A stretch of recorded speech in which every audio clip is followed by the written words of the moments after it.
Hi, I'm Jerry Thompson, co-founder and chief executive officer at Ambit Energy. Thanks for joining us today. My family has seen a number of windows of opportunities over the years. I'd like to tell you about one that began over 100 years ago when my grandfather was a small boy growing up in Oak Cliff, a small town across the Trinity River from Dallas, Texas. His next door neighbor ran an ice plant, and every summer he had the opportunity to work there. Too small to lift the ice, he started in the stables, cleaning and feeding the horses that pulled the ice wagons. But over the years, he grew strong enough and began delivering the ice into homes for the ice boxes.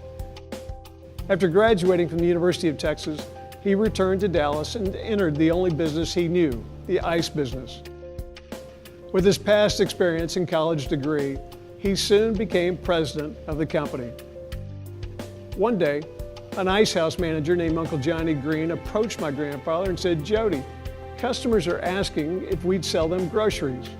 We're located in their neighborhoods and have longer hours than the grocery stores. We could keep the perishable items cold in the ice house and put the canned goods and bread and other items outside on the dock." My grandfather liked the idea. He saw a window of opportunity and gave him money to buy some groceries. A year later, Uncle Johnny Green came back and said, "Here's your original investment, and here are your profits." They both smiled and decided to put groceries in all of the ice houses. And that was the beginning of the convenience store industry. In the late 1940s, my grandfather owned 3 ice companies in Dallas, and there were 3 local newspapers. Every time he wanted to place an ad, he had to run 9 ads, 1 for each company and 1 for each paper. It was cumbersome and expensive. He needed one name.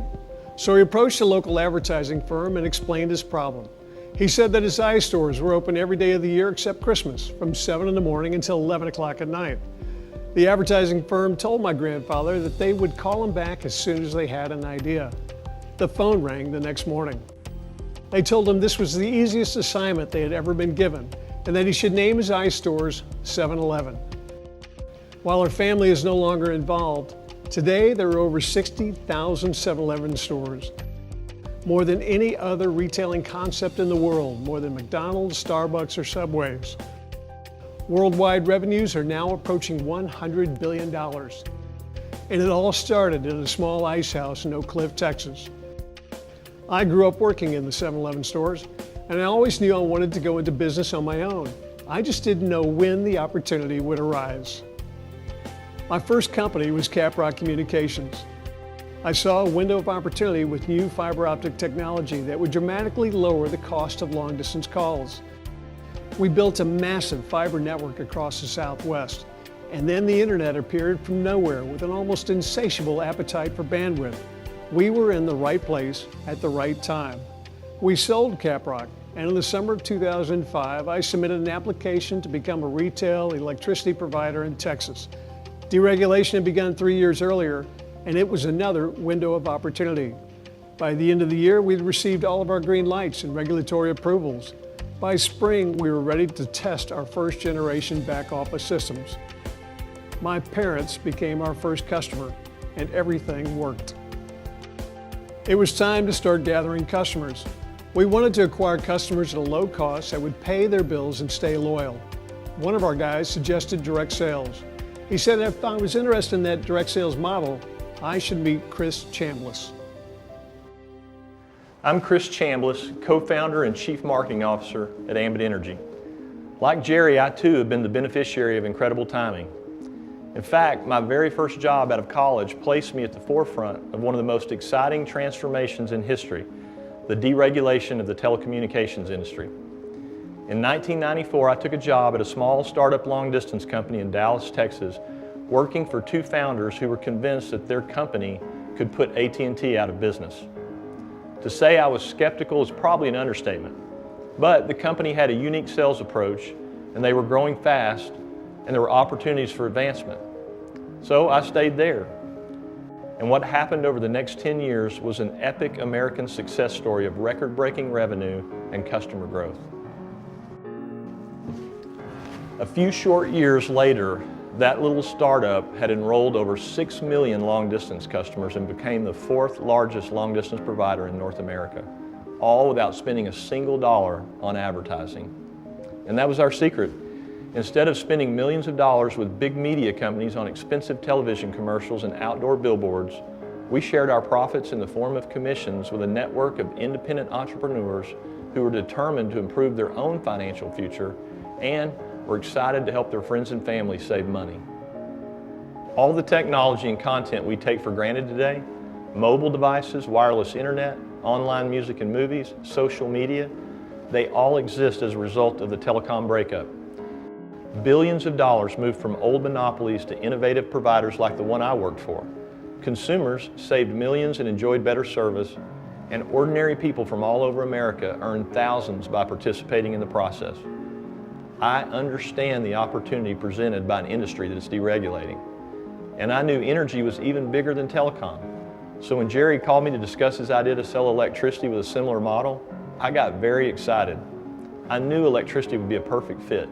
People use it every day without even thinking about it. It's already part of their monthly budget. So we met on a Friday at a Potbelly's sandwich shop to discuss the opportunity and to get to know one another. I liked Jerry immediately, and I gave him a few things to think about over the weekend. The next day, we were in front of a whiteboard in a conference room he had borrowed from his brother's company, and we began thinking about and outlining what kind of company we wanted to build. Chris and I wanted to build something we would be proud of. We knew that every time a consultant would approach someone about becoming an Ambit customer or consultant, they would be putting their reputation on the line, and they would be trusting that Ambit would get it right and would deliver as promised not some of the time, but all of the time. And we wanted to be worthy of their trust. We wanted to make them proud of their association with Ambit. So our first decision was to build the finest and most respected retail energy provider in America. And that was a big statement for a small startup company with only a couple of customers. But it made every decision since that much easier. We moved into our 100-year-old warehouse space in the west end of downtown Dallas. Everyone sits in the open. We have no offices. We handed out $19 fold-up tables from Walmart to everybody. They're cheap and they're not really attractive. And we were told that people would assume that we had no money and they'd be afraid to join us. We responded that we were going to invest our money in great people and outstanding systems, not in fancy offices or elegant furniture. The smart people would understand that and don't worry about anyone else. 11 years later, our executive team still sits at those $19 tables. Based on our previous telecom experiences, Chris and I knew that operationally we would be a data processing company. Companies in the telecom boom with solid back office systems and processes thrived and prospered. Those lacking good systems capsized and sank when they were hit by that data tidal wave. We would ultimately succeed or fail depending on the quality of our systems. John Burke, our CIO, searched but couldn't find any off-the-shelf systems that met our standards. So we rolled up our sleeves and decided to build our own. We decided to be unconventional. The pros in the industry snickered. They thought we were crazy. No one builds their own systems. We heard it and we ignored it. We didn't want to be like everyone else and have the same results as everyone else. In fact, we didn't even want to think like everyone else. We didn't hire anyone from the electricity industry for over 4 years. Any information we needed, we Googled to find. Startups never have enough time or capital to build perfect systems. We know that what got us here to where we are today won't be strong enough to take us where we want to go. So our IT philosophy has always been, never let good enough be good enough. And with that attitude, today our patented systems are the operational qualitative difference between us and all of our competitors. After spending almost a year getting our foundation in place, Jerry and I started Ambit's sales channel the exact same way a new consultant joining Ambit today would. We made a list of 10 people we knew who might want to join us in our efforts to take advantage of the opportunity we saw out there. 6 of them told us no. And of the 4 people who said yes, only 2 really went to work. So what started with 2 people and a pretty humbling dose of rejection has become one of the fastest growing companies in history. Today, Ambit has over 1.2 million customers and over $1 billion in annual revenue. We've been named by Inc. magazine as the fastest growing private company in America. The industry publication Direct Selling News consistently ranks Ambit among the top 15 direct selling companies in the world and the largest direct seller of retail energy. We've been listed in the top 100 places to work in Dallas for 6 of the last 7 years, and every year we are consistently ranked at or near the top in customer satisfaction by J.D. Power. In short, it's working. Ambit Energy is doing things that no other company in the energy industry is doing. With the help of an outstanding corporate team and thousands of excited independent entrepreneurs who've joined us to create their own path to financial freedom, the vision Jerry and I had in the beginning is becoming a reality. Our goals today are the same as they were when Chris and I wrote them on a whiteboard at the very beginning.